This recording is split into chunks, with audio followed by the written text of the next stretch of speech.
এই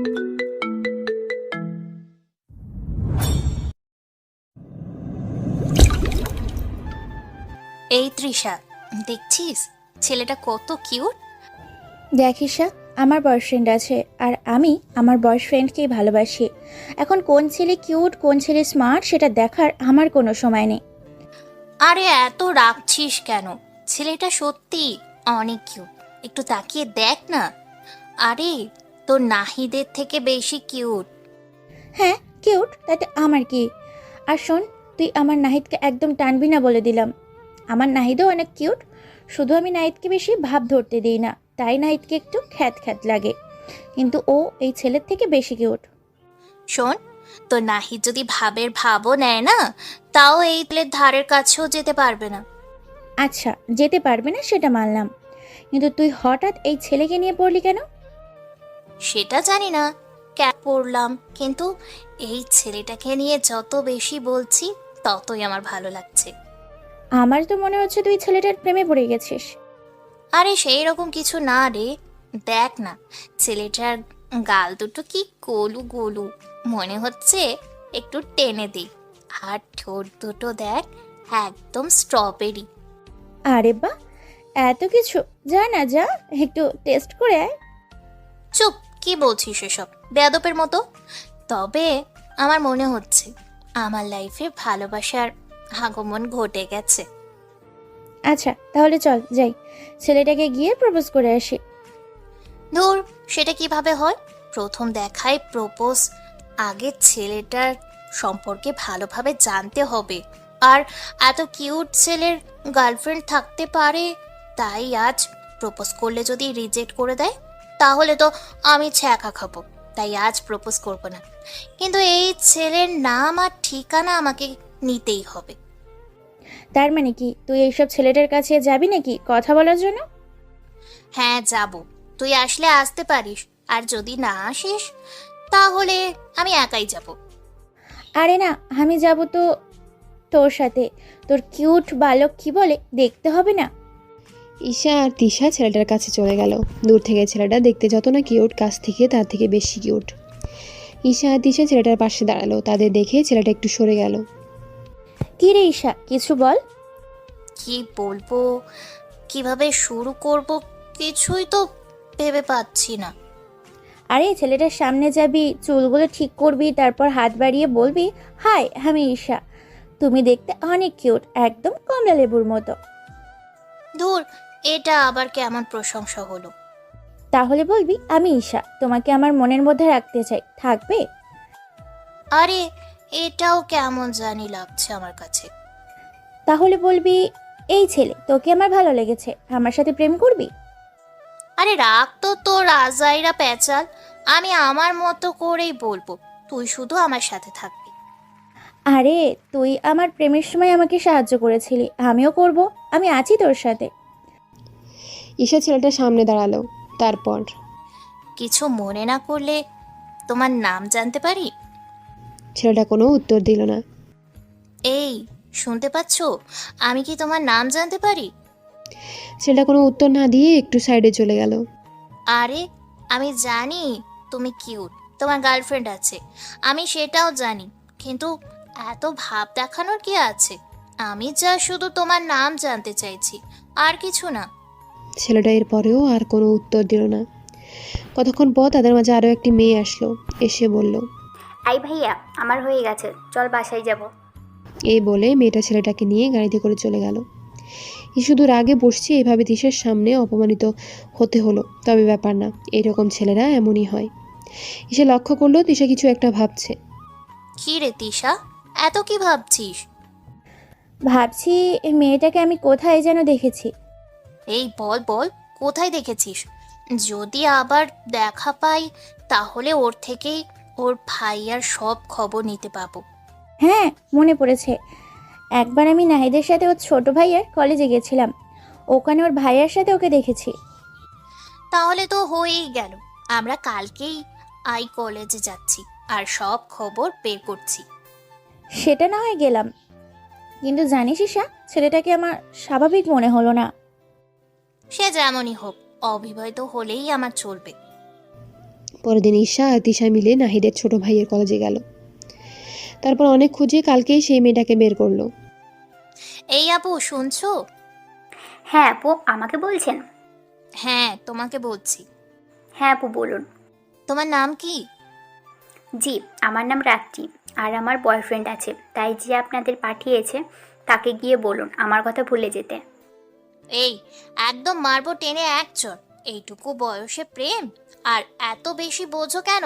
হুম? আর শোনো, আমি কারোর জন্য তোমার কাছে আসিনি, তোমার কাছে এসেছি কিছু খোঁজ খবর নিতে। হ্যাঁ বলুন কি? কালকে ওই ফটো স্টুডিও থেকে যে একটা ছেলের সাথে গাড়ি করে চলে গেলে, ছেলেটা তোমার ভাই, তাই না? হ্যাঁ আমার ভাইয়া, কিন্তু সেটা জেনে আপনি কি করবেন? তোমার ভাইয়ার নাম কি? আরিফুল ইসলাম রিয়ান। আচ্ছা রাত্রি, একটা পার্সোনাল কথা জিজ্ঞেস করব। কি? তোমার ভাইয়ার কি বিয়ে করেছে? না। রাত্রির কথা শুনে ঈশা আনন্দে আত্মহারা হয়ে গেল। আচ্ছা, আমি যদি তোমার ভাইয়ের বউ হই, তবে ভাবি হিসেবে আমি কেমন হব? ঈশার কথা শুনে রাত্রির মুখ কেমন জানি ফ্যাকাশে হয়ে গেল। কি হলো রাত্রি, তুমি কিছু ভাবছো? আসলে আপু, আমার ভাইয়া কথা বলতে পারে না। রাত্রির কথা শুনে এইবার ঈশার মুখ ফ্যাকাশে হয়ে গেল, কিন্তু কিছুক্ষণ পর আবার হেসে বলল, কথা বলতে পারে না তো কি হয়েছে? আমি তোমার ভাবি হতে চাই, তোমাদের বাসার ঠিকানা দিবে আমাকে? কিন্তু তাতেও কোনো কাজ হবে না, আমার ভাইয়া বিয়ে করবে না। কেন বিয়ে করবে না কেন? আসলে আমার ভাইয়ার জীবনে কিছু ভয়াবহ অতীত আছে, যেটা কিছুতেই ভাইয়া ভুলতে পারছে না। আচ্ছা, আমাকে বলবে কি এমন অতীত? আমার বলতে কোনো অসুবিধা নেই, কিন্তু সব জেনে তুমি কি করবে? সেই সব পরে বলবো, আগে তুমি বলো। তারপর রাত্রি বলতে শুরু করলো। আসলে আমার ভাইয়াকে যেমন দেখছো তেমন না, একজন স্বাভাবিক মানুষ ছিল। আমার ভাইয়া কথা বলতে পারতো, হাসতো, কিন্তু হঠাৎ সব এলোমেলো হয়ে গেল। আসলে আমার ভাইয়া একটা মেয়েকে খুব ভালোবাসতো, নাম ছিল সালমা আক্তার জুলি। জুলি আপুটা আমার ভাইয়াকে অনেক ভালোবাসতো। 5 বছরের রিলেশন ছিল তাদের। এই 5 বছরে ঝগড়া করেও কেউ 1 মিনিটের জন্য আলাদা হয়নি। কেউ কাউকে ছাড়া থাকতে পারতো না। সব সময় কথা বলতো, ঘুরতে যেত, আরও অনেক কিছুই করতো। ছোটোখাটো একটা সংসার বলতে পারো তুমি। বেশি কিছু বলবো না। আমার ভাইয়ার এই অবস্থা কি করে হলো সেটা বলছি। বরাবরের মতো ভাইয়া আর জুলি আপু ঘুরতে বের হয়েছিল। জুলি আপু জেদ করেছিল পাহাড়ি রাস্তায় ঘুরতে যাবে। ভাইয়া না করেছিল, কিন্তু আপু শুনেনি। তারা ঘুরতে গেল। যেহেতু ভাইয়া পাহাড়ি রাস্তা সম্পর্কে তেমন অবগত ছিল না, তাদের গাড়ি অ্যাক্সিডেন্ট করে। হ্যাঁ, সেদিন আমার ভাইয়া ভাগ্যক্রমে বেঁচে গেলেও জুলি আপুর মৃত্যু ভাইয়া নিজের চোখে দেখেছিল। অনেক চেষ্টা করেও জুলি আপুকে বাঁচাতে পারেনি। জুলি আপুর মৃত্যুর পর ভাইয়া কেমন জানি হয়ে যেতে থাকে, একদম একা হয়ে যায়। কারোর সাথে কথা বলতো না, সময় মতো খেত না, সারাক্ষণ ফোন নিয়ে বসে থাকতো। প্রথমে ভাইয়া খুব কম কথা বলতো। আব্বু আম্মু ভাবছিল জুলি আপুর রেখে যাওয়া স্মৃতিগুলোর কারণেই ভাইয়া কিছু ভুলতে পারছে না। তাই একদিন সব কিছু, মানে জুলি আপুর দেওয়া গিফট, তাদের সব ছবি পুড়িয়ে ফেলছিল। যখন ভাইয়া সেটা দেখলো ততক্ষণে অনেক কিছুই পুড়ে গিয়েছিল, কিন্তু প্রায় জিনিস আধা পোড়া ছিল। সেই সবগুলো ভাইয়া যত্ন করে রেখে দিছে। আর ভাইয়া কেন জানি না সেদিন থেকে কোনো কথা বলে না। আর মজার ব্যাপার কি জানো, ভাইয়াকে বিয়ে দেবার জন্য অনেক চেষ্টা করা হয়েছে, কিন্তু ভাইয়া কোনো মেয়ের দিকে ফিরেও তাকায়নি।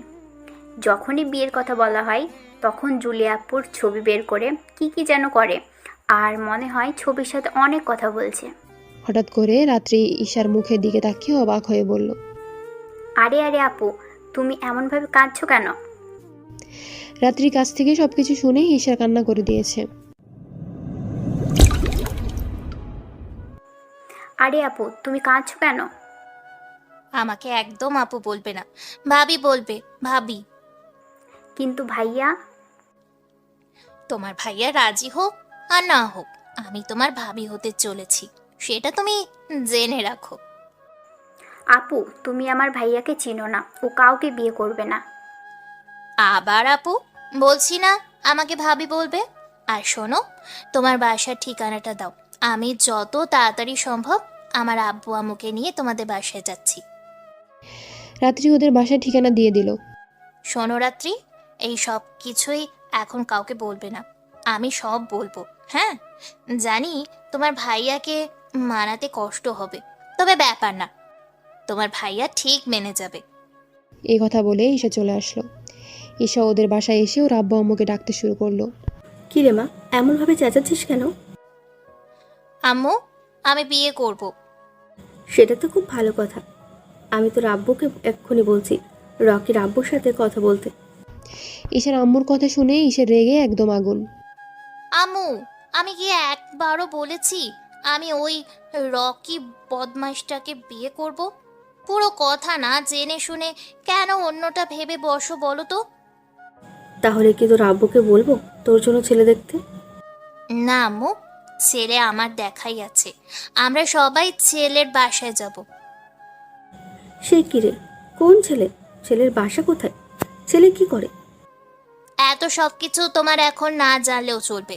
আপাতত চলো আমরা ছেলের বাসা থেকে ঘুরে আসি।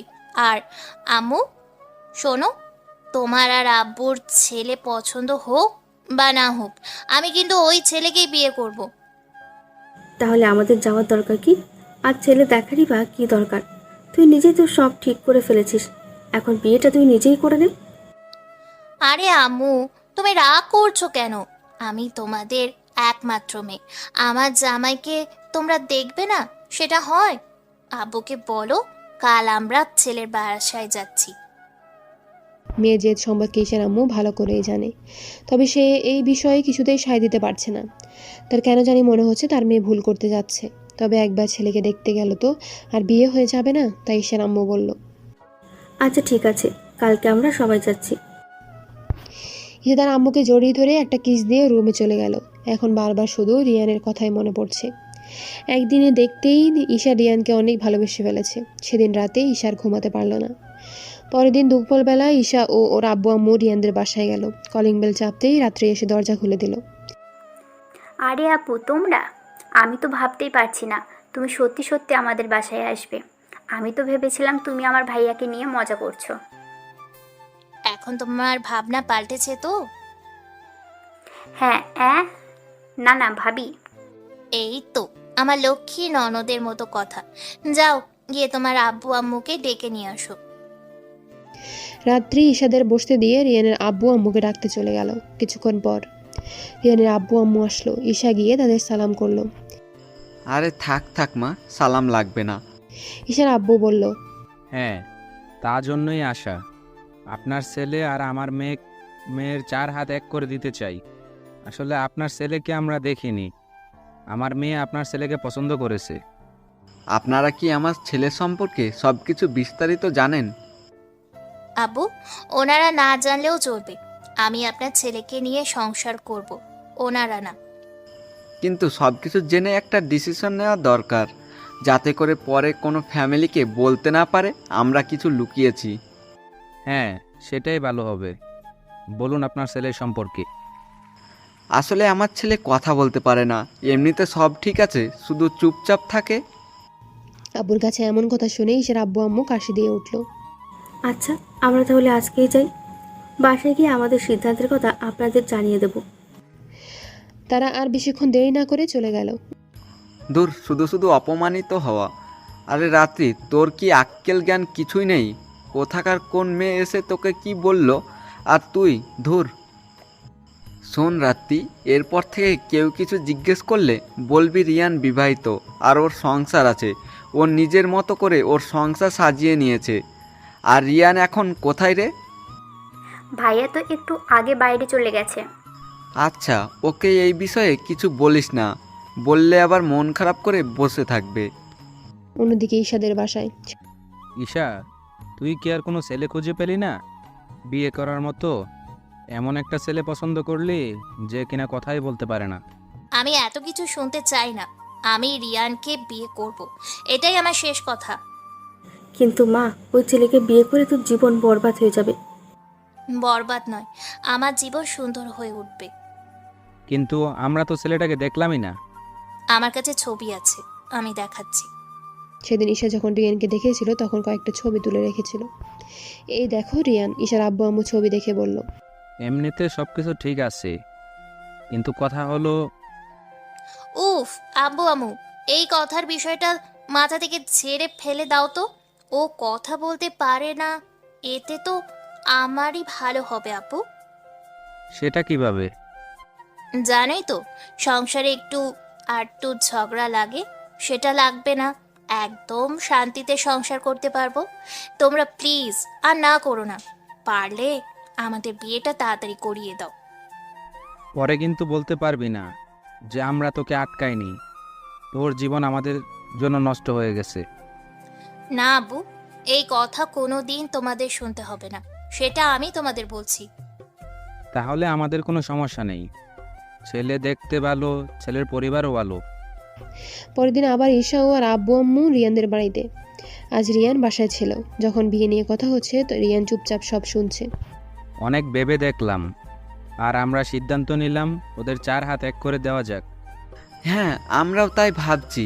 আপনার মেয়েও অনেক লক্ষ্মী, আর আমাদের মেয়ে আছে, আর কয়েকদিন পর তো শ্বশুর বাড়ি চলে যাবে। আব্বু, তুমি আমাকে পর করে দিতে চাচ্ছ? ব্যাপার সেটা না, মেয়েদের আসল ঠিকানা তার শ্বশুর বাড়ি।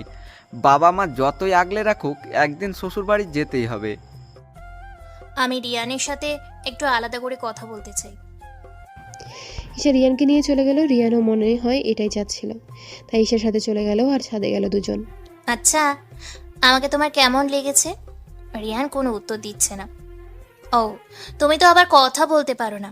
আমি বলছি, শোনো, জুলি তো আর বেঁচে নেই। জুলির স্মৃতি নিয়ে আর কতদিন বাঁচবে বলো? তার থেকে ভালো তুমি জুলিকে ভুলে যাও।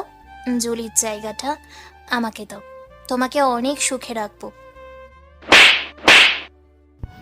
রিয়ান ঈশার দুই গেলে দুইটা চড় বসিয়ে দিল। কিছু বলতে যাচ্ছে রিয়ান, কিন্তু বলতে পারছে না। তবে চোখ মুখ দেখে মনে হচ্ছে অনেক রেগে আছে। ঈশা ভয় পেয়ে কি করবে সেটা বুঝতে পারছে না। কিন্তু কি হলো, ঈশার মাথায় একটা দুষ্টু বুদ্ধি ভর করলো। রিয়ানের গালে একটা কিস করে দৌড়ে পালিয়ে গেল। রিয়ানে কেমন জানি একটা অনুভূতি হলো, যেমনটা জুলির ছোঁয়ায় মতো, ঠিক তেমনটাই। ঈশা নিচে চলে আসছে। কিছুক্ষণ পর রিয়ান আসলো। ওর আব্বু ওকে জিজ্ঞাসা করলো, রিয়ান, তুই বিয়ে করবি? রিয়ান হ্যাঁ না কিছুই বলছে না। রিয়ানের নীরবতাকে হ্যাঁ হিসেবে ধরে নিল। রিয়ান একটা ঘরের মধ্যে আছে। ঈশার ছোঁয়ার ঝুলিকে অনুভব করতে পারছিল তখন।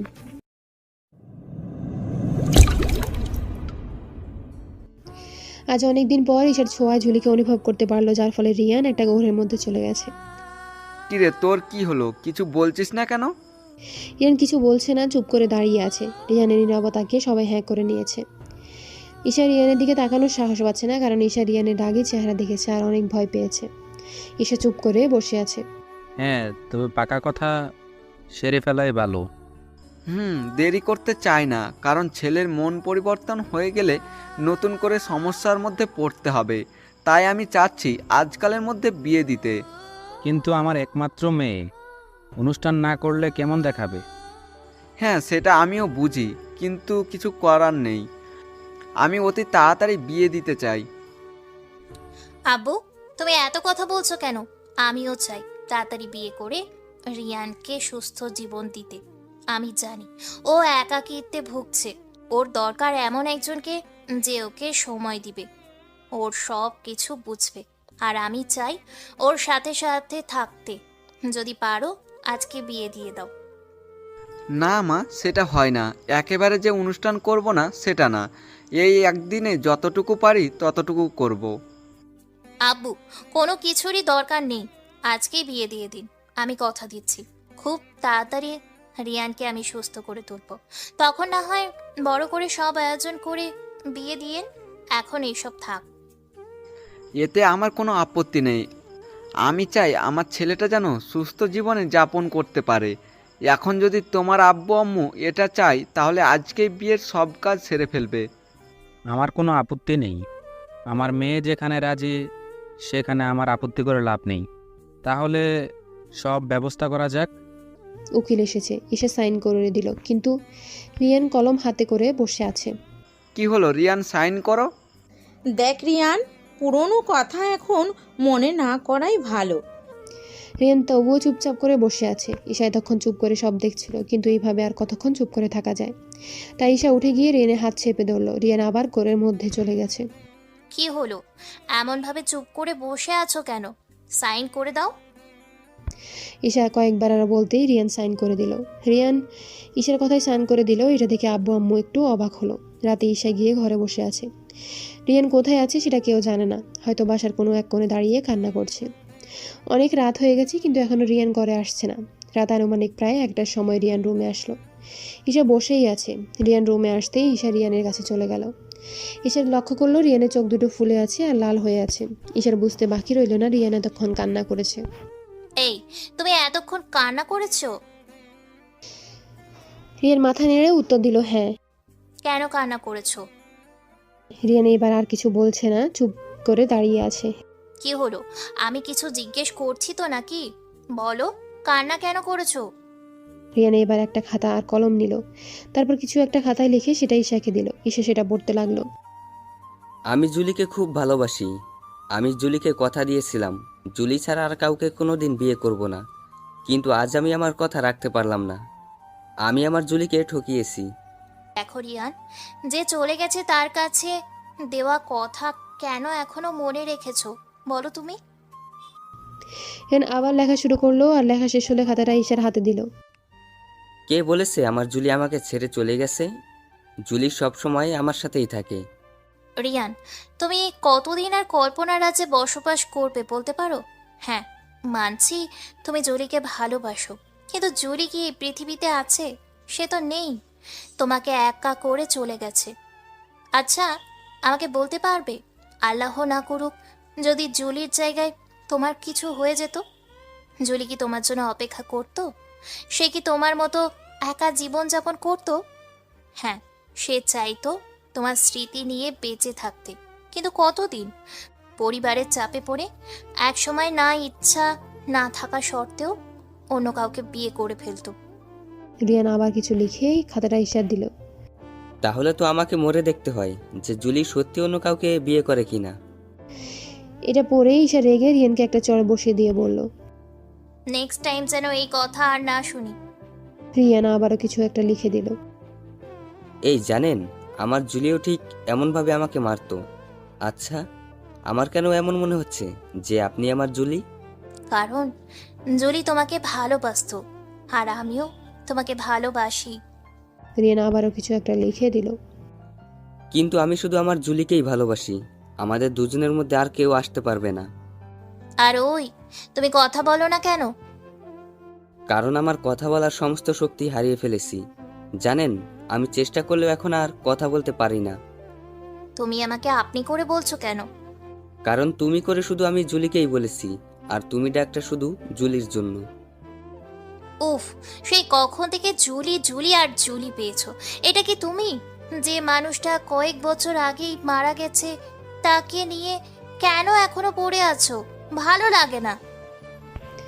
ঈশা এক প্রকার রাগ করেই সেখান থেকে রুমের বাইরে চলে আসলো। ছাদে চলে গেল আর ভাবতে লাগলো কিভাবে জুলিকে রিয়ানের মন থেকে দূর করা যায়। কিন্তু সেটার জন্য কি করবে ঈশা কিছুতেই তা বুঝতে পারছিল না। এমন সময় ছাদে অন্য কারো উপস্থিতি টের পেল। কে একজন ফিসফিস করে কথা বলছে। ঈশা কথার শব্দ শুনে এগোতে লাগলো। গিয়ে দেখে ছাদের এক কিনারায় দাঁড়িয়ে আছে রাত্রি। ঈশা পেছন থেকে রাত্রির কাঁধে হাত রাখলো। রাত্রি রীতিমতো ভয় পেয়ে গেল। আরে ভয় পাওয়ার কিছু নেই। এত রাতে এখানে দাঁড়িয়ে কার সাথে কথা বলছো? কই, কারোর সাথে না তো। দেখো, আমার কাছ থেকে কিছু লুকিও না। আমি শুনেছি তুমি একটু আগে কারোর সাথে ফিসফিস করে কথা বলছিলে, আর সেই দিন এটাও বলেছো তোমার বয়ফ্রেন্ড আছে, তাই আর লুকিয়ে লাভ নেই। হ্যাঁ, না মানে রানার সাথে কথা বলছিলাম। এই রানাটা আবার কি? আমার বয়ফ্রেন্ড। কিন্তু ভাবি, তুমি এত রাতে এখানে কেন? জানতাম ভাইয়া তোমাকে মেনে নেবে না, কিন্তু ঘর থেকে বের করে দিবে এটা আমার জানা ছিল না। উফ রাত্রি, তুমি সব সময় একটু বেশিই বোঝো। আসলে তোমার ভাইয়া জুলিকে কিছুতেই ভুলতে পারছে না। সব কিছুতেই জুলি। বোন আমার, তুমি তো প্রেম করো, আমাকে কিছু একটা আইডিয়া দাও না, যাতে করে তোমার ভাইকে লাইনে আনতে পারি। দেখো ভাবি, ভাইয়াকে লাইনে আনা এত সহজ না যতটা তুমি ভাবছো। তবে তুমি চাইলে আমি তোমাকে পুরো সাহায্য করতে পারি। তাহলে তো অনেক ভালো হয়।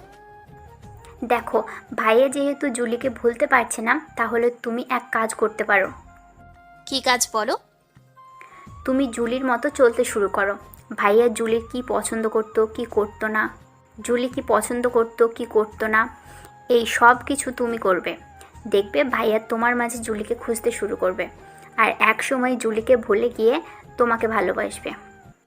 কিন্তু আমি কিভাবে জানবো জুলি কি করতো আর না করতো? সেসব কিছু ভাইয়ার কাছে আছে। ভাইয়ার কাছে আছে মানে? ভাইয়া সব কিছু একটা ডায়েরিতে লিখে রেখেছে। তাহলে প্লিজ বোন, আমার ওইটা আমাকে এনে দাও। কিন্তু একটা সমস্যা আছে। আবার কিসের সমস্যা? ডায়েরির অনেকটা অংশ পুড়ে গেছে। আরে ব্যাপার না, ডায়েরির যেটুকু পুড়ে গেছে সেইটুকু আমি আমার নিজের মতো করে সাজিয়ে নেব। আশা করি তোমার ভাইয়ার ভালো লাগবে। তাহলে যাও, গিয়ে ডায়েরি নিয়ে কাজ শুরু করে দাও। আরে আমি কি জানি না কি তোমার ভাইয়ার ডায়েরি কোথায় রেখেছে? তুমি আমাকে ডায়েরি এনে দিবে? আমি পারবো না, ভাইয়া জানতে পারলে আমাকে খুব মারবে। তুমি যে রকির সাথে প্রেম করো সেটা বাসায় জানে? না, কেউ জানে না। যদি আমি জানিয়ে দিই তাহলে কেমন হবে? প্লিজ ভাবি, আমার সাথে এমন করো না। তাহলে চুপচাপ আমাকে ডায়েরিটা এনে দাও। আচ্ছা, এনে দিব, কিন্তু এর জন্য কিন্তু আমাকে পরে সাহায্য করতে হবে। হ্যাঁ বনু, তোমাকে সাহায্য করব। তুমি যাও, গিয়ে তাড়াতাড়ি ডায়েরিটা নিয়ে আসো। রাত্রি ডায়েরি আনতে চলে গেল। এসে চুপ করে দাঁড়িয়ে দাঁড়িয়ে এটা ওটা ভাবছে। কিছুক্ষণ পর রাত্রি চলে এসেছে। এই নাও তোমার ডায়েরি। যাও, অনেক রাত হয়ে গেছে, এখন রুমে গিয়ে ঘুমাও। আর তুমি কি করবে? এখন গিয়ে তোমার ভাইয়াকে ইচ্ছে মতো পিটানি দিব। এসে রাত্রিকে রুমে পাঠিয়ে দিয়ে নিজের রুমে চলে গেল। রুমে গিয়ে দেখে রিয়ান ঘুমিয়ে গেছে। ঘুমন্ত অবস্থায় রিয়ানকে কেমন লাগে সেটা আমি জানি না, তাই বলতে পারলাম না। ঈশা অনেকক্ষণ এক দৃষ্টিতে তাকিয়েছিল। তারপর ঈশার চোখেও ঘুম ভর করলো। কিন্তু ঘুমালে চলবে না। ঝুলিকে প্রথম রিয়ান কী অবস্থা দেখেছিল সেটা জানতে হবে, আর কাল সেই মতো কাজ করতে হবে। ঈশা ডায়েরিটা খুলে পড়তে শুরু করলো। তাই বেশি বলল না, কারণ তাহলে সব গুলিয়ে ফেলতে পারে। কিছুটা পরে ডায়েরিটা নিজের ব্যাগের মধ্যে রেখে রিয়ানের থেকে মুখ করে ঈশা শুয়ে পড়ল। অনেকক্ষণ রিয়ানের দিকে তাকিয়েছিল। তাকিয়ে থাকতে থাকতে কখন ঈশা ঘুমিয়ে গিয়েছিল সেটা ঈশা নিজেও জানে না। ফজরের আজান শুনেই ঈশার ঘুম ভাঙল। ঈশা উঠে ফ্রেশ হয়ে রেডি হয়ে নিল, আর অপেক্ষা করছে রিয়ান কখন ঘুম থেকে উঠবে। রিয়ানের ঘুম ভাঙলো, উঠে প্রথমে ফ্রেশ হয়ে নিল। আজ বাসা কেমন যেন চুপ হয়ে আছে। ফ্রেশ হয়ে নিচে আসলো, কাউকে পাচ্ছে না। সারা বাসা খুঁজলো, কিন্তু বাসায় কেউ নেই। রিয়ান ভাবলো হয়তো ছাদে আছে, তাই রিয়ান ছাদে চলে গেল, কিন্তু সেখানেও কেউ ছিল না। তারপর নিচে চলে আসলো। বাসায় ছোট একটা বাগান আছে। রিয়ান নিচে এসে দেখে কেউ একজন কালো শাড়ি পরে বসে আছে। রিয়ান অনেকটা অবাক হয়ে গেছে, কারণ রিয়ান যেদিন প্রথম জুলিকে দেখেছিল সেদিন জুলিও ঠিক একই রকমভাবে কালো শাড়ি পরে বাগানে বসেছিল। রিয়ানের মধ্যে এক প্রকার জ্বর শুরু হয়ে গেছে। রিয়ান আস্তে আস্তে এগোতে লাগলো কে সেটা দেখার জন্য। কাছে গিয়ে যে পেছন থেকে কাঁপা কাঁপা হাতে কাঁধে হাত দিল। সে পেছন ফিরে তাকালো, সাথে সাথে রিয়ান কাঁধ থেকে হাত নামিয়ে নিল। কি হলো? কাঁধ থেকে হাত নামিয়ে নিলে কেন? আর দেখো তো আমাকে কেমন লাগছে। রিয়ান কিছু বলছে না, চুপটি করে দাঁড়িয়ে আছে। কি হলো? কিছু তো একটা বলো। ভালো লাগছে আমাকে? রিয়ান মাথা নাড়িয়ে না উত্তর দিল। রিয়ান এমন উত্তর দিবে ঈশা সেটা আশা করেনি। ঈশা মন খারাপ করে বলল, তুমি একটা পচা। তোমার সাথে কথা নাই। এই কথা বলে ঈশা চলে আসলো। ঈশার পেছন পেছন রিয়ান আসলো। এসে দেখে আব্বু আম্মু রাত্রি সবাই আছে। ঈশা আম্মুর পাশে বসে কান্না করছে, একদম বাচ্চাদের মতো। জানো আম্মু, তোমার ছেলে বলেছে আমাকে নাকি ভালো লাগছে না। কে বলেছে ভালো লাগছে না তোকে? অনেক ভালো লাগছে, একদম লক্ষ্মী একটা বউ। আম্মু, আমাকে আর বলতে হবে না, আমি জানি আমাকে দেখতে খারাপ লাগছে। ভালো লাগলে তো তোমার ছেলে বলতোই, হনুমান একটা। আরে আর কাঁদিস না, চল খাবার বানাবো, চল। আজকে আমি সবার জন্য রান্না করব, তোমরা যাও গল্প করো, আমি রান্নাঘরে যাচ্ছি। না, সবে তো বউ হয়ে এসেছিস, এখনো তেমন কিছুই জানিস না, তাই আমি থাকবো তোর সাথে, সব শিখিয়ে দিয়ে আমার ছুটি। রিয়ানের আজ আরও বেশি করে জুলির কথা মনে পড়ছে। আর যতবার জুলির কথা মনে পড়তেছে ততবারই কোনো না কোনোভাবে ঈশাকে লুকিয়ে লুকিয়ে দেখছে। পেছন থেকে দেখলেই ঈশা আর জুলির মধ্যে কোনো পার্থক্য নেই, কিন্তু সামনে থেকে দেখলেই সব এলোমেলো হয়ে যাচ্ছে। তাই ঈশা যখন অন্যদিকে ঘুরে কাজ করছে, রিয়ান উঁকি দিয়ে দেখছে, আর এটা তখন রাত্রির নজরে পড়লো। কিরে ভাইয়া, ভাবির প্রেমে পড়ে গেলি নাকি? বউ তো তোর, চুরি করে দেখার কিছু নেই, যা সামনে থেকে গিয়ে দেখে আয়। রাত্রির কথায় অনেকটা লজ্জায় পড়ে গেল রিয়ান। রাত্রিকে একটা চট দেখিয়ে সেখান থেকে চলে আসলো, এসে ঝুলির ছবি দেখছে আর নীরবে কান্না করে যাচ্ছে। এভাবে কতক্ষণ গেল, তারপর আবার নিচে চলে এলো, এসে খাবার টেবিলে বসে পড়লো। তার কিছুক্ষণ পরে সবাই খাবার টেবিলে চলে আসলো, সবাই খেতে বসেছে।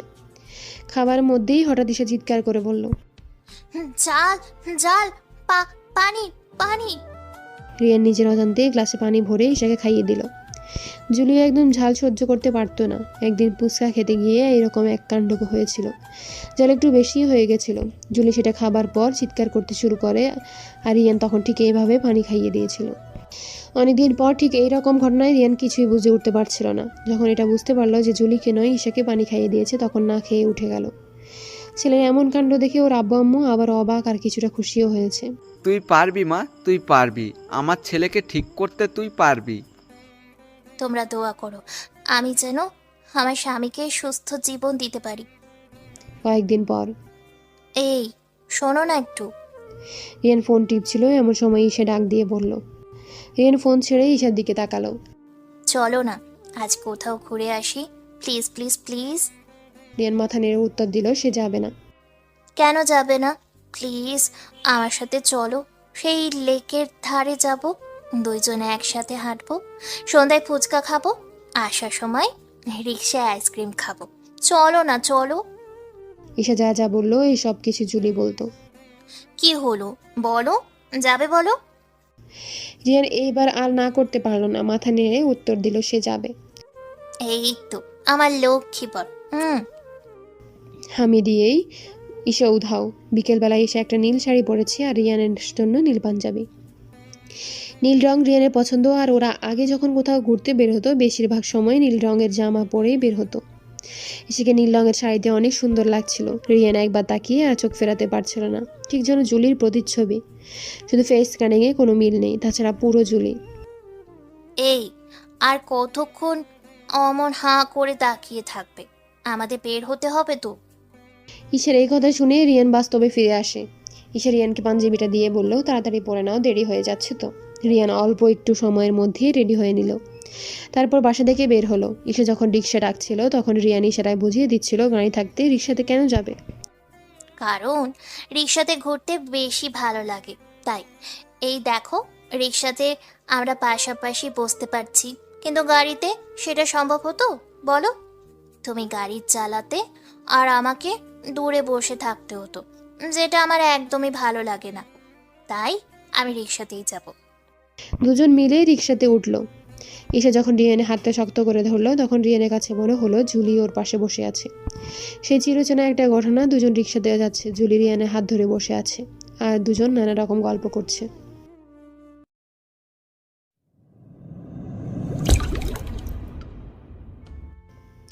রিয়ানের মধ্যে শুধু একটাই কথা ঘুরছে, ঈশা ছোঁয়া কোনো এমন মনে হচ্ছে যে জুলি তার সাথেই আছে। এমনটা কেন মনে হচ্ছে? সবকিছু ভাবতে ভাবতেই তারা তাদের গন্তব্যে এসে পৌঁছে গেছে। রিয়ান রিক্সা থেকে নেমে ভাড়াটা দিয়ে হাঁটা শুরু করলো। আজ কয়েক বছর পর রিয়ান এই লেকের ধারে আসলো। রিয়ান আনমনে হাঁটছে, ঈশা পেছন পেছন হাঁটছে। এই তোমার কি হলো? এমন একদম চুপ হয়ে গেছো যে, কিছু মনে পড়ছে নাকি? রিয়ান কোনো উত্তর না দিয়ে এগোতে লাগলো। আচ্ছা আমি কি তোমার হাত ধরে হাঁটতে পারি? রিয়ান কোনো উত্তর দিল না। ঈশা রিয়ানের হাত ধরে নিল। আজ কয়েক বছর পর সে আগের ফিলিংস আসছে। ঈশা হাত আরো শক্ত করে চেপে ধরলো, তারপর হাঁটতে শুরু করলো। জানো, আজ অনেকদিন পরে আমি আমার জুলিকে অনেক বেশি অনুভব করতে পারছি। হঠাৎ রিয়ান এই কথা বলে উঠল। রিয়ান কথা বলছে সেটা ভেবে ঈশা খুশিতে আত্মহারা হয়ে গেছে। রিয়া তুমি কথা বলতে পারো? আমি কথা বলতে পারতাম না কবে, আমি তো সারাক্ষণ আমার জুলির সাথে কথা বলতাম। এখন মনে হচ্ছে তুমি জুলি, তাই কথা একটা বেরিয়েই গেল। জানো আজ আমি কত খুশি।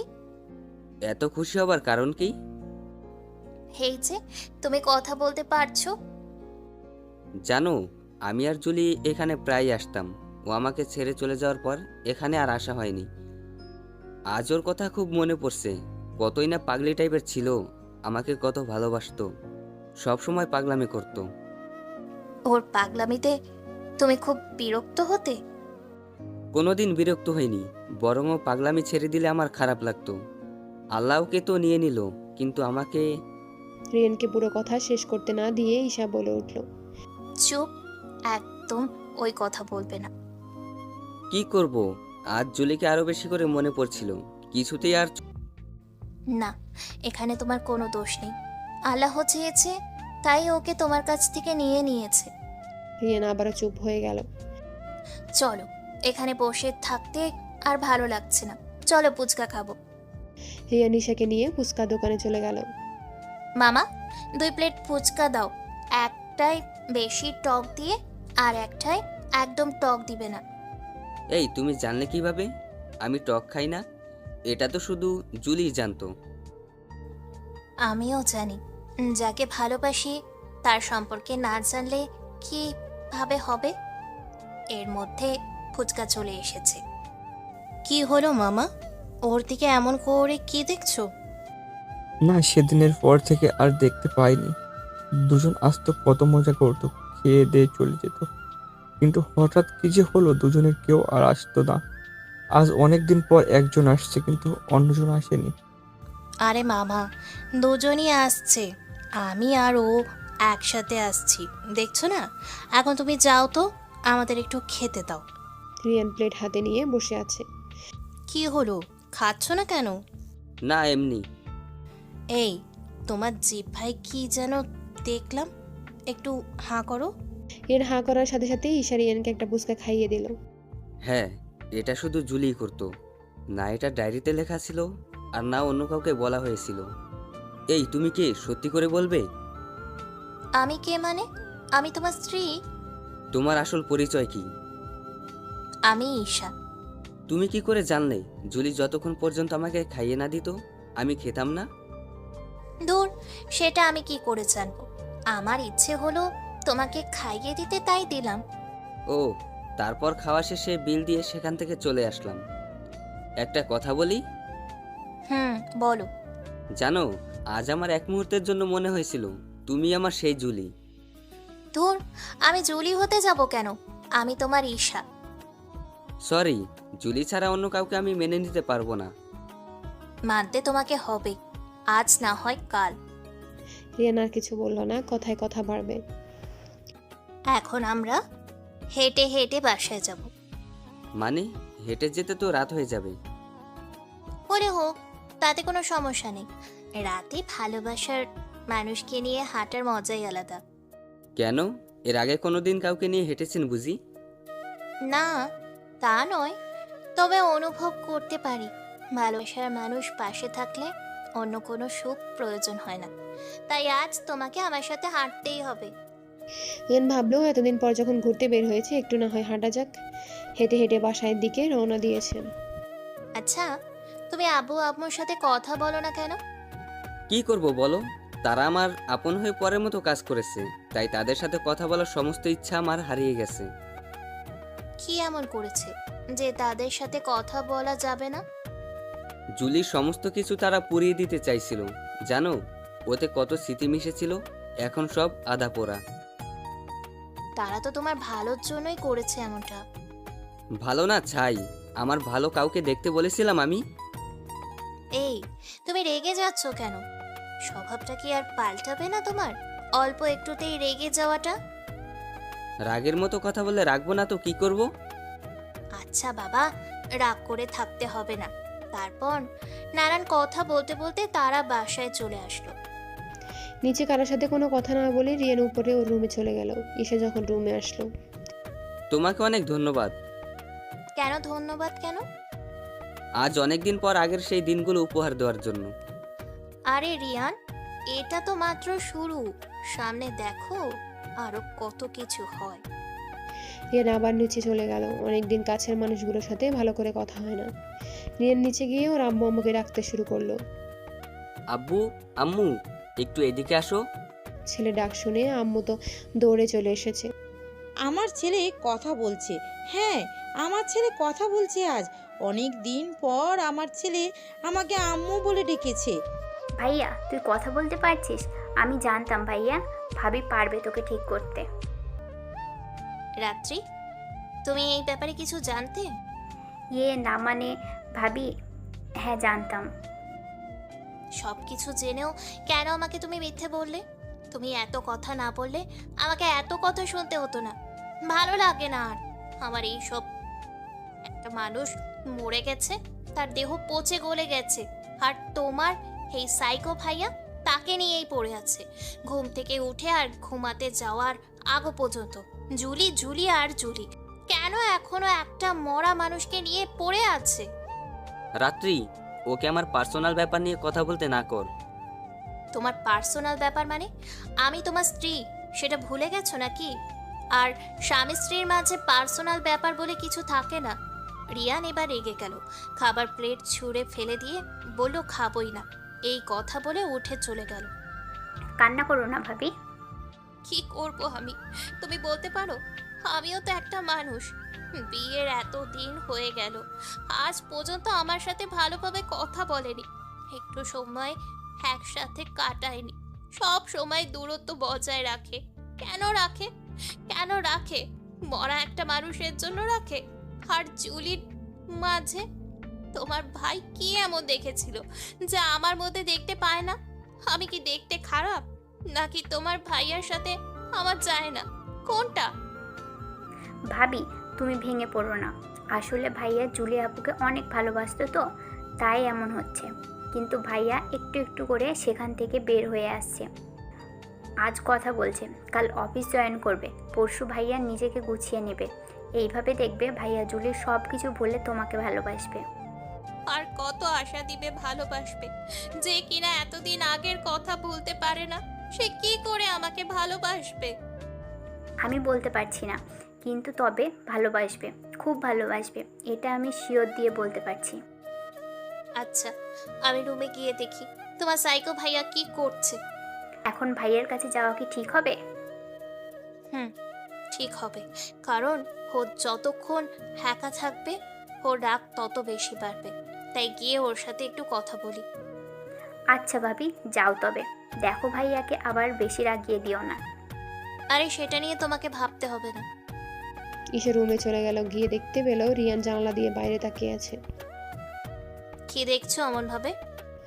এন কোনো উত্তর না দিয়ে বাইরের দিকেই তাকিয়ে আছে। আম সরি বাবু, আমার তখন অমন ভাবে বলা ঠিক হয়নি।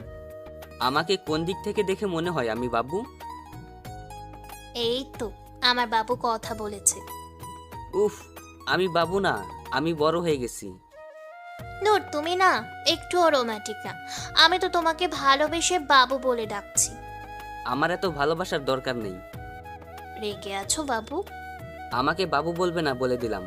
ডাকবে ঠিক আছে, ডাকো, তবে অমন ন্যাকামি করে ডাকার কি আছে? আমার অমন ভাবে ডাকতে ভালো লাগে, বলো। ঈশা কিছু একটা বলতে গিয়েও বলল না। এই, তুমি কিছু একটা বলতে চাইছিলে।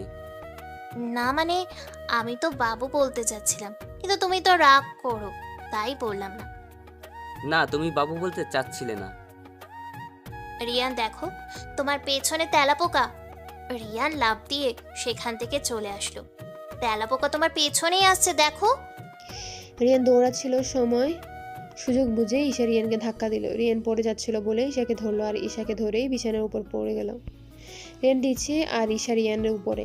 রিয়ান আর নিজের মধ্যে নেই। ঈশা চোখে গেল রিয়ানের ঠোঁটের দিকে, যেটা অনেক দিন থেকে লক্ষ্য করে আসছে। আজ আর সুযোগ হাতছাড়া করবে না।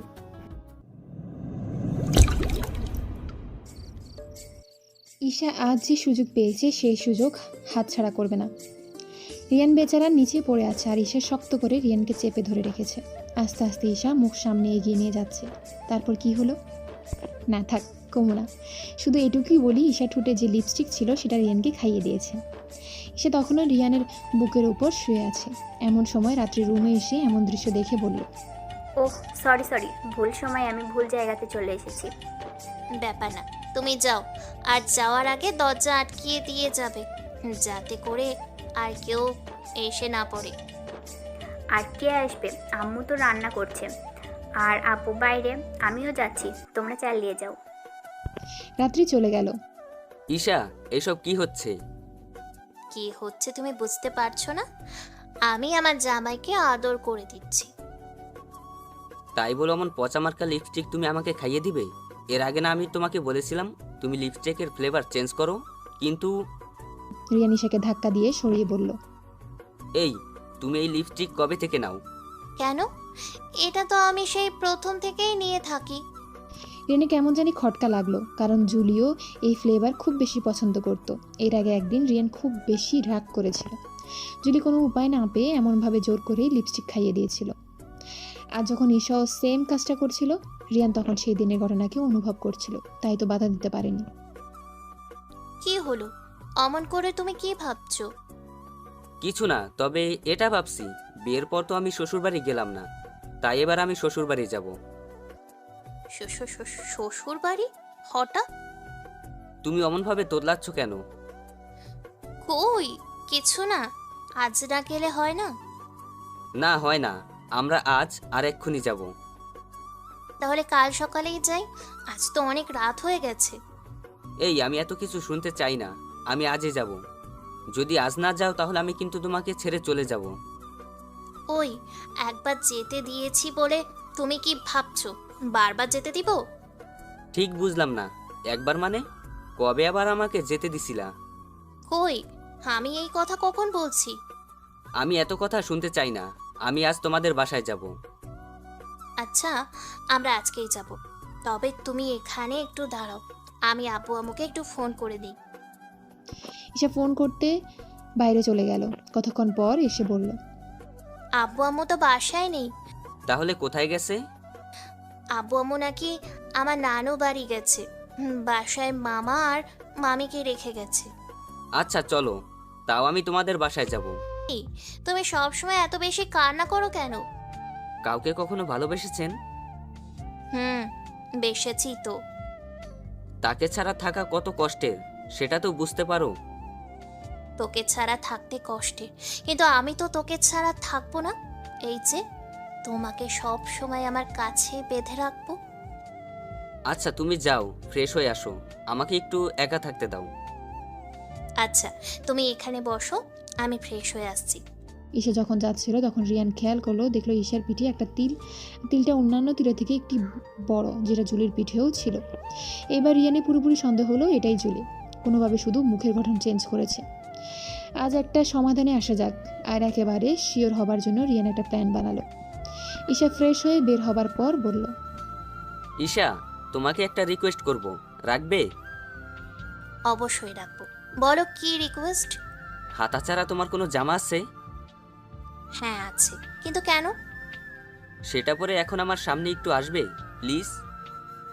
মনে হচ্ছে আজ আমার পরটার রোম্যান্স করার শখ যাচ্ছে। ওকে, তুমি একটু অপেক্ষা করো, আমি এক্ষুনি পরে আসছি। কিছুক্ষণ পর ঈশা হাত ছাড়া জামা পরে রিয়ানের সামনে এসে দাঁড়ালো। এই যে আমি চলে এসেছি। রিয়ান ঈশার বাঁ হাতে লক্ষ্য করলো, আর যেটা ভেবেছিল সেটাই সুন্দর করে লেখা আছে J+R। রিয়ান ঈশাকে জড়িয়ে ধরে বলল, তুমি আমার জুলি। হ্যাঁ, তুমি আমার জুলি। আরে তুমি কি পাগল হয়ে গেছো নাকি? আমি কেন তোমার জুলি হতে যাব? আমি ঈশা। মিথ্যা বলবে না তুমি। জুলির সাথে ঝগড়া হবার পর জুলি এমনভাবে ওর বাম হাত কেটে লিখেছিল J+R। তোমার পিঠে যেখানে তিল, ঠিক সেখানেই জুলিরও তিল ছিল। তো কি হয়েছে? তুমি আমার জুলি। দেখো রিয়ান, এত পাগলামি ভালো লাগে না। হ্যাঁ, হয়তো কাকতালীয়ভাবে মিলে গেছে, তার মানে এটা নয় যে আমি তোমার জুলি। আর আমি হাত কেটে J+R লিখেছিলাম ফ্রেন্ডের সাথে বাজি ধরে। রিয়ান এবার ঈশাকে ঝাঁকি দিয়ে বলতে লাগলো, আমি মানি না এইসব। তুমি আমার জুলি। ঈশা রিয়ানের গালে দুইটা চড় বসিয়ে দিয়ে বলল, উফ, আর কতবার বলবো আমি জুলি নই। এতই যদি জুলিকে ভালোবাসতে তাহলে সেই দিন জুলির সাথে মরে গেলে না কেন? ঈশার কাছ থেকে এমন কথা শুনে রিয়ান একদম চুপ হয়ে গেল। ঈশাও চুপ হয়ে গেছে। দুজন দুজনের দিকে কিছুক্ষণ তাকিয়েছিল। তারপর রিয়ান সেখান থেকে চলে আসতে লাগলো। এই, তুমি এত রাতে কোথায় যাচ্ছ? রিয়ান কোনো প্রতি উত্তর না দিয়ে বাসা থেকে বেরিয়ে হাঁটা ধরল। পেছন পেছন ঈশাও আসছে আর বলছে, রিয়ান, এই রিয়ান, এইভাবে যাচ্ছ কোথায়? আমার কথা শোনো, দাঁড়াও। কিন্তু রিয়ানের দাঁড়াবার কোনো লক্ষণ নেই। রিয়ান হাঁটছে আর ঈশা দৌড়াচ্ছে, তবুও ঈশা রিয়ানের সাথেই পেরে উঠছে না। রিয়ানের চোখ দিয়ে অনবরত পানি পড়ছে আর ভাবছে, হ্যাঁ, এটা জুলি না, কারণ জুলি হলে এমন কথা কোনোদিন বলতো না। ঈশা ভাবছে, না টাইম আমি কি করেছি, রাগের মাথায় একটু বেশি করে ফেলেছি। হাঁটতে হাঁটতে রিয়ান সেই লেকের ধারে চলে গেছে। লেকের পাশে সরকার লাইটের ব্যবস্থা করে দিলেও চোরেরা অনেকগুলো লাইট চুরি করে নিয়ে গিয়েছে, তাই অনেক জায়গাতেই অন্ধকার। রিয়ান গিয়ে অন্ধকারে একটা জায়গায় বসলো। ঈশাও রিয়ানের পাশে বসলো। রিয়ান ঈশার দিকে না তাকিয়ে আনমনের সামনের দিকে তাকিয়ে আছে। অনেকক্ষণ নীরবতা। ঈশাই নীরবতা ভেঙে বলল, আর কতক্ষণ এইখানে এইভাবে বসে থাকবে? চলো, বাসায় চলো, রাত হয়ে যাচ্ছে। কি হলো? আমি কিছু বলছি তো, বাসায় চলো, রাত বাড়ছে। আমি যাব না। যাবে না মানে কি? এখানে এমন ভাবে বসে থাকবে নাকি? হ্যাঁ, থাকবো। বাসায় চলো বলছি। আমার সময় হলে আমি চলে যাব। সময় না, তোমাকে এক্ষুনি আমার সাথে বাসায় যেতে হবে। বলছি তো আমি যাব না। কান দিয়ে যাচ্ছে না নাকি? হ্যাঁ, যাচ্ছে না। তুমি এখানে বসে কেন থাকবে? আমার এখানে বসে থাকতে ভালো লাগছে, তাই থাকবো। যাও তো, আমাকে একটু একা থাকতে দাও, আমার ভালো লাগছে না। রাগ করেছো? রাগ? কার উপর রাগ করব? কার উপর মানে? আমার উপর রাগ করেছো তুমি? না, একটু রাগ করিনি তোমার উপর। উল্টো আমি তোমার উপর অনেক খুশি হয়েছি, জানো? খুশি হয়েছো মানে? ওই যে তুমি বললে না, আমি এত জুলি জুলি করি, আর জুলিকে এতই যদি ভালোবাসি, ওর সাথে মরে গেলাম না কেন? হ্যাঁ, সত্যি, সেদিন আল্লাহ কেন আমাকে নিয়ে নিল না? আমি এখন সবার কাছে এতটা বোঝা হয়ে গেছি। সত্যি, এখন আর বেঁচে থাকতে ভালো লাগে না। আত্মহত্যা পাপ, যদি পাপ না হতো নিজেকে শেষ করে দিতাম আমি। এই, তুমি এসব কি বলছো? কেন, ভুল কিছু বলেছি আমি? তুমি না একটু আগেই এই কথা বললে? আমি তো রাগের মাথায় বলে ফেলেছি, তার জন্য কি তোমার মন খারাপ করে বসে থাকতে হবে? আমি কই মন খারাপ করে বসে আছি? তুমি না বললেও আমি বুঝতে পারছি। বেশি বোঝা ভালো না, আমি মোটেও মন খারাপ করে নেই। আমি জানি তোমার মন খারাপ। চলো না, বাসায় চলো। তুমি চলে যাও, আমি আজ বাসায় যাব না। আমি এত রাতে বাসায় একা কিভাবে যাব? সাথে তো গাড়ি আনিনি। তুমি কি করে যাবে সেটা তোমার ব্যাপার। এমনভাবে কেন বলছো? রাস্তায় যদি আমার কিছু হয়ে যায় তখন কি করবে? রিয়ান কিছুক্ষণ কিছু একটা ভেবে বলল। আচ্ছা, চলো। রিয়ান ঈশাকে বাসায় দিয়ে আবার বেরিয়ে যায়। পরের দিন সকালে ঈশা ঘুম থেকে উঠে রিয়ান বাসায় নেই। ফোন দিয়ে রিয়ানের নাম্বারে। হ্যালো, বলো। তুমি কোথায়? বাসায় নেই কেন? আমি তো একটু বেড়াতে এসেছি। বেড়াতে গেছো মানে? কাদের বাসায় বেড়াতে গেছো তুমি? তুমি চিনবে না, আমার এক কলেজ ফ্রেন্ডের বাসায় এসেছি। তুমি বলবে তো নাকি? আমাকে না বলে তুমি কার বাসায় গেছো? আরোহীদের বাসায়। মানে কি? হই, তোরে না বলছিলাম ওই বাসায় না যাইতে? সরি, তুই তুকারি করছো কেন? আর তুমি আরোহীকে চিনো নাকি? আর তুমি কবে আমাকে না করলে? তুই একটা মেয়ের বাসায় কেন গেছিস সেটা বল। আর তোর মেয়ে ফ্রেন্ড কেন থাকবে? তোমার সাথে আমি পরে কথা বলছি। আরোহী খাওয়ার জন্য আমাকে ডাকছে, আমি খেয়ে আসছি। এই বলেই রিয়ান ফোন কেটে দিল। আর এদিকে ঈশা রাগে পুষছে। না, এইভাবে বসে থাকলে চলবে না। আজকে ওর একদিন কি আমার একদিন। সাহস কত আমাকে না বলে! দাঁড়া, দেখাচ্ছি মজা। ঈশা গাড়ি নিয়ে বের হয়ে গেল। কতক্ষণ পর আরোহীদের বাসায় কলিং বেলে চাপ পড়লো। আরোহী এসে দরজা খুলে দিল। কি ব্যাপার, আপনি কে? ঈশা কোনো উত্তর না দিয়ে ভিতরে চলে গেল। আরে বলবেন তো নাকি আপনি কে? রিয়ান কোথায়? ভেতরে বসে খাচ্ছে। কিন্তু আপনি কে? আমি ওর স্ত্রী। ঈশা ভেতরে গিয়ে দেখে রিহান কাঁদছে। রিহানের কাছে গিয়ে, ওই, তোরে এর আগে বলছিলাম না এই বাসায় আর না আসতে? কবে না করেছিলে? আর তোমার সাথে কথা পরে বলছি, আগে আমাকে খেতে দাও। আরে রাখ তোর খাওয়া, আজকে বাসায় চল, তোর খবর আছে। রিহান আরোহীকে উদ্দেশ্য করে বলছে, দোস্ত, আজকে চলে যাচ্ছি, কিন্তু আমি আবার আসবো। আর হ্যাঁ, তোর হাতের রান্নাটা অনেক ভালো ছিল। আর আঙ্কেল আন্টিকে আমার সালাম জানিও। ঈশা আরও রেগে গিয়ে দ্রুতগতিতে সেখান থেকে রিয়ানকে নিয়ে চলে আসলো। এসে রিয়ানকে গাড়িতে বসিয়ে গাড়ি চালাতে শুরু করলো। রাগে ঈশার চোখ মুখ লাল হয়ে আসছে। আচ্ছা, তুমি কি আরোহীকে আগে থেকে চিনতে? আমি কিভাবে আগে থেকে চিনবো? তাহলে জানলে কিভাবে এখানে আরোহীদের বাসা? এমন প্রশ্ন শুনে ঈশা একটু ঘাবড়ে গেল। কেন? আমার কি কোনো ফ্রেন্ড নাই? আমি তাদের মাধ্যমে জেনে নিয়েছি। ও তাই বলো।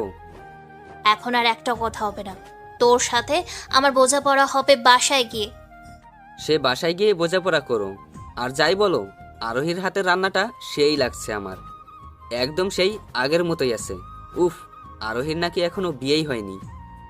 বিয়ে হয়নি তো কি হয়েছে? আরোহীকেই বিয়ে করা দরকার ছিল, তাহলে অন্তত প্রতিদিন এত ভালো ভালো রান্না খেতে পারতাম। ঈশা এবার গাড়ি থামিয়ে রিয়ানের গলা চেপে ধরে বলল, আর একবার যদি ওই মেয়ের নাম উচ্চারণ করিস, তোকে মেরে আমি জেলে যাব, এই আমি বলে দিলাম। আরে আমার লাগছে তো, আমার দম বন্ধ হয়ে আসছে, ছেড়ে দাও আমাকে। তাহলে বল, আর ওই মেয়ের নাম মুখে আনবি? না না, আর আনবো না, ছাড়ো আমায়। ঈশা রিয়ানের গলা ছেড়ে দিল। আমি বুঝলাম না, তুমি আরোহী নাম শুনে এত রেগে যাও কেন? তুই আবারও ওর নাম নিলি? সরি, আর নিব না ওর নাম। সারা রাস্তা আমি চুপ করেই বসেছিলাম। এই, আমরা চলে এসেছি, এখনো কেন বসে আছিস? না, আমি নামবো না, আমাকে মারবে তুমি। সেটা এখানে না, রুমে গিয়ে মারবো। কিন্তু আমার দোষ কি?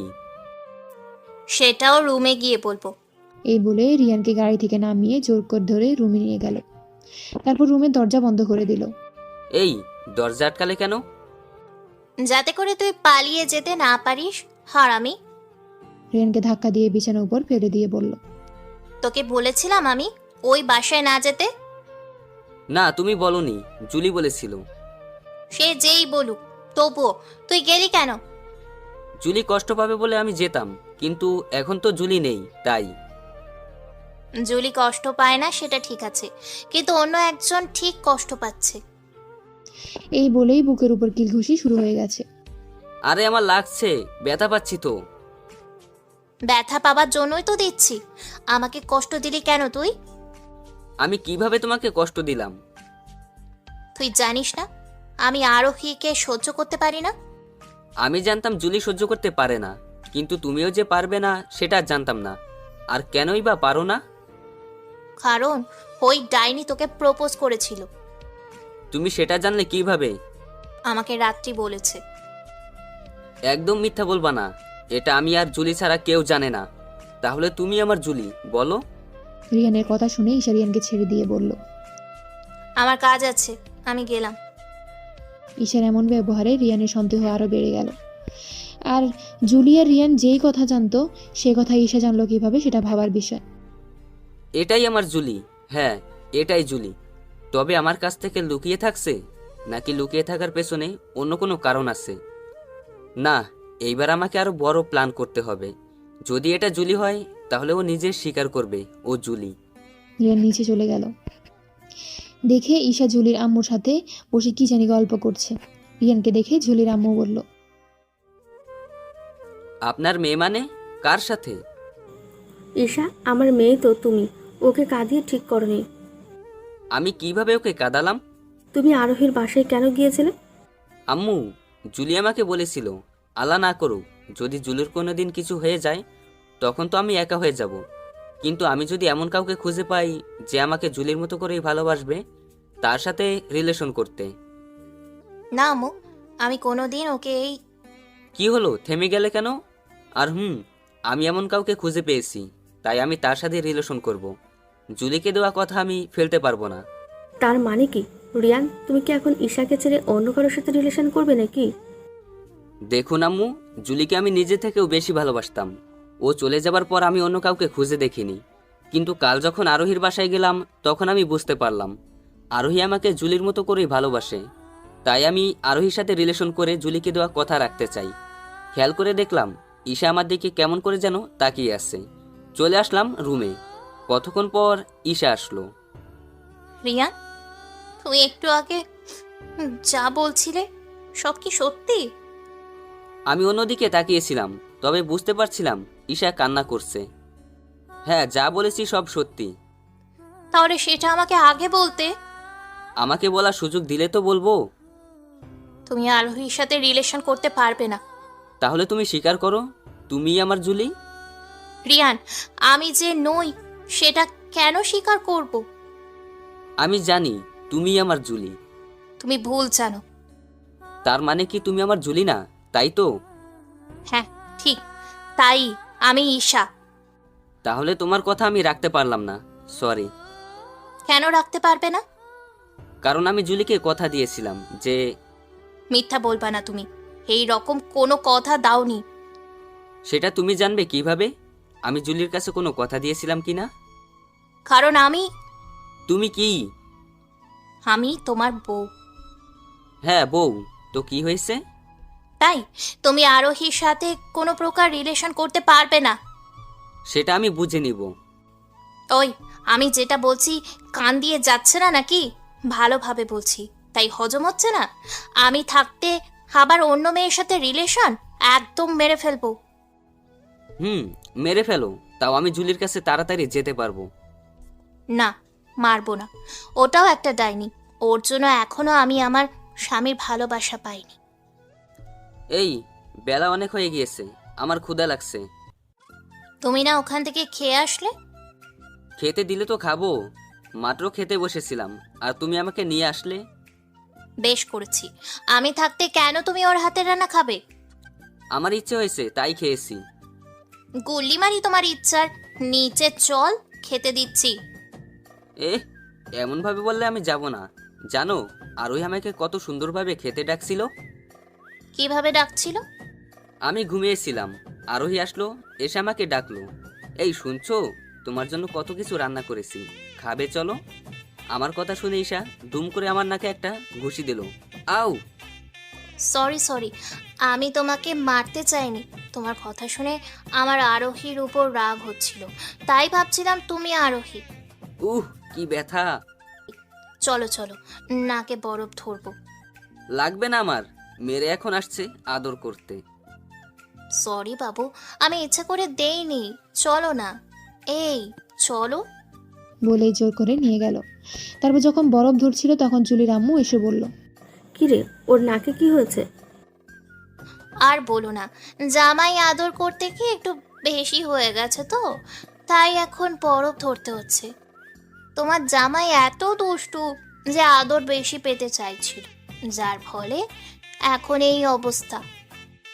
এই চলো, আর নাক ধরে বসে থাকতে হবে না, খাবে চলো। না, আমি খাবো না। আমাকে মারলে কেন? তুমি ওই কথাটা আমাকে বললে কেন? আমি তো সত্যিই বলেছি। তাই মেরেছি। চলো খাবে চলো এখন। তোমার জন্য একটা শাস্তি আছে, যদি সেটা মাথা পেতে নাও তাহলে খেতে পারি। বলো কি শাস্তি? আমাকে খাইয়ে দিতে হবে, বলো দিবে? এটা কোনো শাস্তি হলো? এটা তো আমার জন্য খুশির বিষয়। চলো, তোমাকে আজ আমি নিজের হাতে খাইয়ে দিব। কয়েকদিন পর রিয়ান অনেকভাবে চেষ্টা করেছে, কিন্তু কোনোভাবেই ঈশার মুখ দিয়ে এটা বলতে পারছে না যে ওই ঝুলি। তবে রিয়ানও হাল ছেড়ে দেওয়ার পাত্র নয়। বাড়ি থেকে ঘুরে এসে রিয়ান রুমে প্রবেশ করলো। তবে আসার আগে সিগারেট আর মদের বোতল নিয়ে এসেছে। জুলি একদমই ওগুলো সহ্য করতে পারে না। ঈশা রুমেই ছিল, রিয়ানের হাতে ওইসব কিছু দেখে। এই, তুই এসব বাসায় কেন এনেছিস? জানো, জুলি এইগুলো খুব পছন্দ করত। আমি আর জুলি একসাথে বসে খুব খেতাম। জুলি তো ফুরফুর করে সিগারেট টানতো। দাও, আমিও টানবো। ঈশার কথা শুনে এই প্রথম রিয়ান কিছুটা অবাক হয়ে গেল, আর মনে হলো এটা জুলি না, কারণ জুলি সিগারেটের ধোঁয়াই সহ্য করতে পারতো না, সেখানে নাকি সিগারেট টানবে।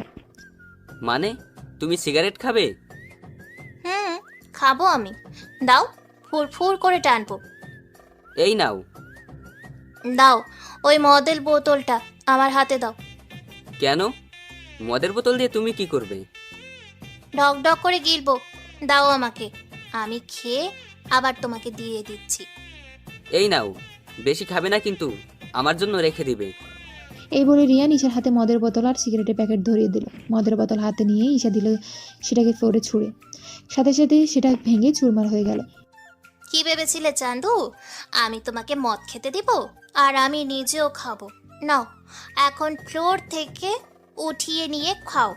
আর এই সিগারেটের প্যাকেট এখন আমি জানালা দিয়ে ফেলে দিব। এই বলেই সে জানালার দিকে যেতে লাগলো। রিয়ান ঈশাকে ধরতে যাবে, ঠিক সেই সময় ভাঙা কাঁচের টুকরো রিয়ানের পায়ে বিঁধে গেল, আর সাথে সাথে রিয়ান চিৎকার দিয়ে বিছানায় গিয়ে বসে পড়ল। ঈশা পেছন ফিরে দেখে রিয়ানের পা দিয়ে সামান্য রক্ত বের হয়ে যাচ্ছে। ঈশা সিগারেটের প্যাকেট ফেলে দিয়ে রিয়ানের কাছে এসেই প্রথমে কাঁচের টুকরোটাকে বের করে নিল, তারপর চেপে ধরলো যাতে করে আর রক্ত বের না হয়। এই, তুমি আমার পা ধরছো কেন? কোনো কথা বলবা না। আরে বাচ্চাদের মতো কাঁদছো কেন? কথা বলতে না করছি তো নাকি? প্লিজ কাঁদবে না। কেন কাঁদবো না কেন? আজ জলি কাঁদলে তোমার কষ্ট হতো, আমি কাঁদছি তাতে তোমার কি? কেন জানি আমার এখনো কষ্ট হচ্ছে। সরি বাবু, সব আমার জন্য। তোমার কোনো দোষ নেই, আমি তো মদের বোতল এনেছিলাম। তবু আমি যদি না ভেঙে কোথাও রেখে দিতাম? আমার দিকে একটু তাকাও তো। ঈশা রিয়ানের দিকে তাকালো। হ্যাঁ, ঠিক ধরেছে রিয়ান। জুলি অল্প একটু কান্না করলে যেমন চোখ লাল হয়ে যেত, ঈশারও সেটাই হয়েছে। এই দেখছো, কেঁদে চোখ লাল করে ফেলছো। কান্না থামাও প্লিজ।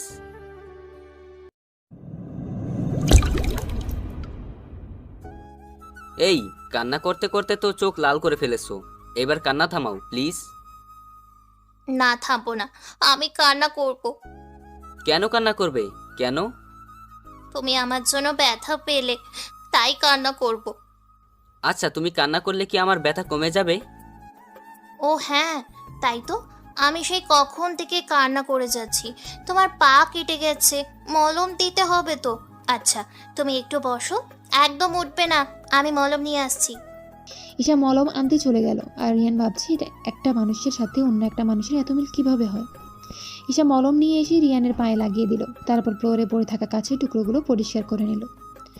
রাতে খাওয়া দাওয়া শেষ করে যে যার মতো ঘুমাতে চলে গেল।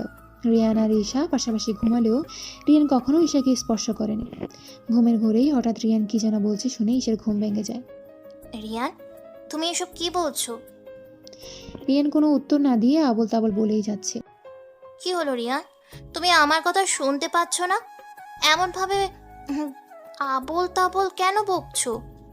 এই বলেই যখন ঈশা রিয়ানকে ধাক্কা দিল, রিয়ান শরীরের অনেক গরম। ঈশা সেটা বুঝতে পেরে রিয়ানের মাথায় হাত দিয়ে দেখে শরীরে অনেক জ্বর। রিয়ান, এই রিয়ান, হুম। তোমার কি খুব বেশি খারাপ লাগছে? হুম। মাথায় কি পানি দিবে নাকি জলপটি দিবে? রিয়ান কোনো উত্তর দিল না, তবে শরীরে যে পরিমাণ জ্বর তাতে করে মাথায় পানি দিয়ে সারা শরীর মুছে দিলেই ভালো হবে। ঈশা উঠে পানি আনতে চলে গেল।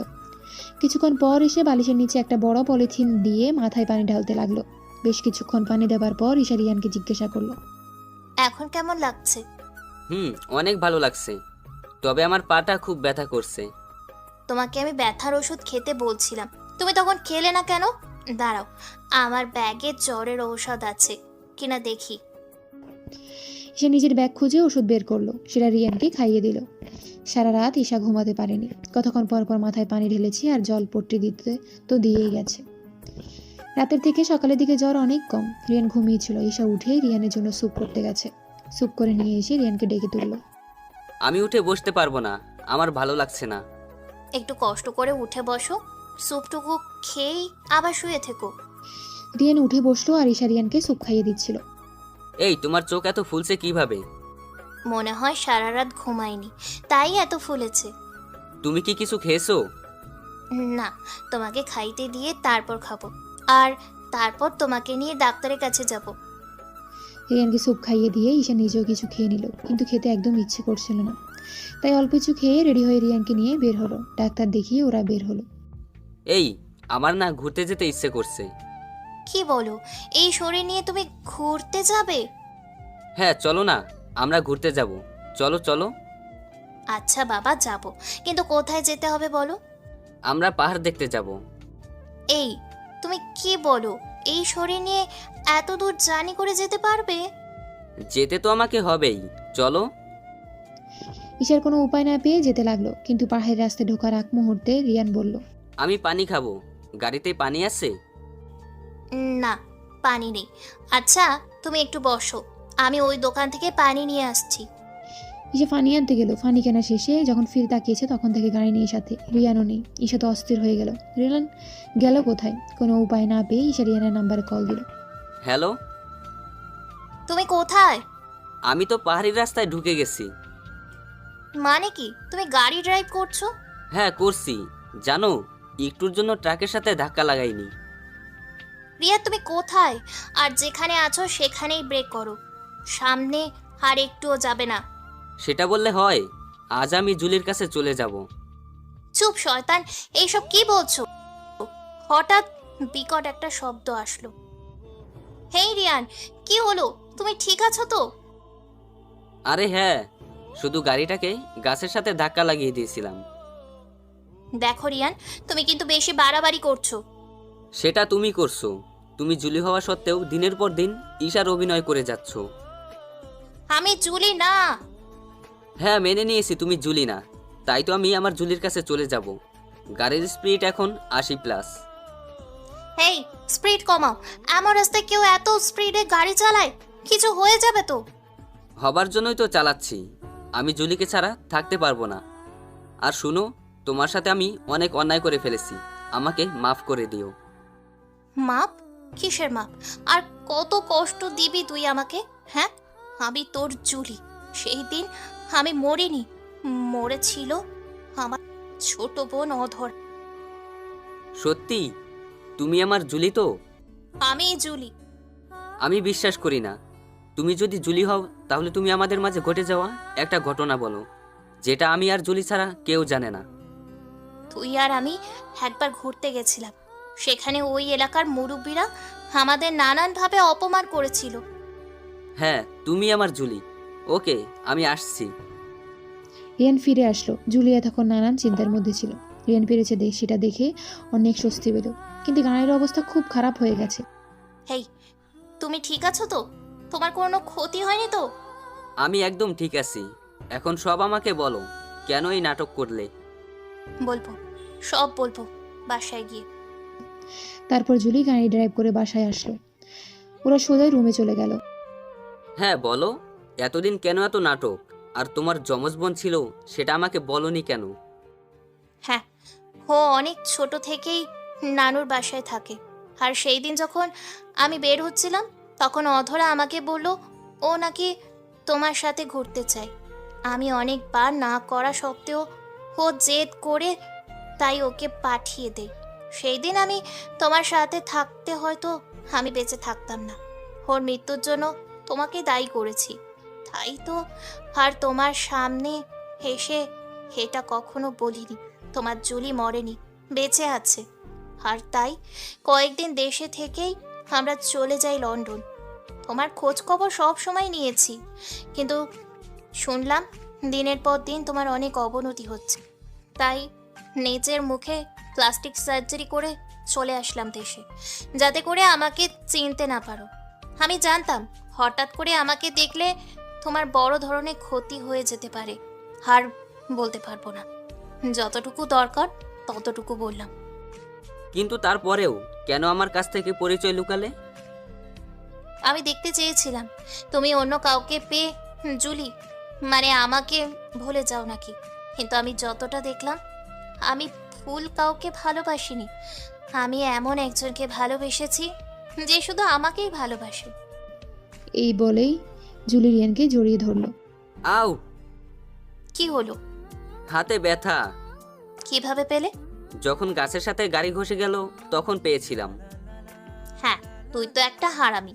কিভাবে শক্তি বের করে নিতে হয় ভালোই জানিস, হারামি। I love you. I love you too. আর কখনো ছেড়ে যাবে না তো? না, আর কখনো যাব না।